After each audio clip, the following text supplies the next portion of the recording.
पाकिस्तान में ज़िमनी इंतखाब के हवाले से बात करेंगे। कुल मिलाकर कौमी असम्बली के 8 हल्के हैं। अपडेट आप तक पहुँचाएँ। सूबाई वज़रा की तरफ से सोशल मीडिया पर मुबैना बैलेट पेपर शेयर करने का मामला।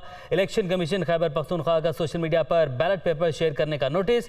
पोस्ट की गई तस्वीर का नोटिस लिया गया है। तर्जुमान सूबाई इलेक्शन कमीशन की जानिब से बताया गया है और मामले की तहकीकात के बाद कानूनी कार्रवाई की जाएगी। तर्जुमान इलेक्शन कमीशन की जानिब से ये बता दिया गया है पाकिस्तान तहरीके इंसाफ के रहनुमाओं की जानिब से बैलेट पेपर की तस्वीर शेयर की गई हैं और सूबाई इलेक्शन कमीशन की जानिब से इस पर नोटिस ले लिया गया है और इलेक्शन कमीशन खैबर पख्तूनख्वा की जानिब से नोटिस लिया गया है। पोस्ट की गई तस्वीर का नोटिस लिया है, ये बताया गया है तर्जुमान सूबाई इलेक्शन कमीशन की जानिब से और उन्होंने कहा है कि मामले की तहकीकात के बाद कानूनी कार्रवाई की जाएगी। कानूनी कार्रवाई का इंदिया दे दिया है। मनाज़िर भी हम आपको दिखा रहे हैं स्क्रीन पर, जहाँ पर पाकिस्तान तहरीक इंसाफ के मुख्तलिफ रहनुमा हैं जिनकी जानिब से बैलेट पेपर की तस्वीर शेयर की गई हैं और सूबाई इलेक्शन कमीशन की जानिब से इस पर नोटिस ले लिया गया है। आप देख सकते हैं कि मुराद सईद की जानिब से भी ये तस्वीर शेयर की गई थी और उन्होंने लिखा था कि अब सिर्फ इमरान खान और लियाकत अली खान, मलिक लियाकत अली खान की जानिब से भी तस्वीर शेयर की गई। उन्होंने भी यही लिखा कि अब सिर्फ इमरान खान और फजल हकीम ने भी ये लिखा है कि अब सिर्फ इमरान खान और हैशटैग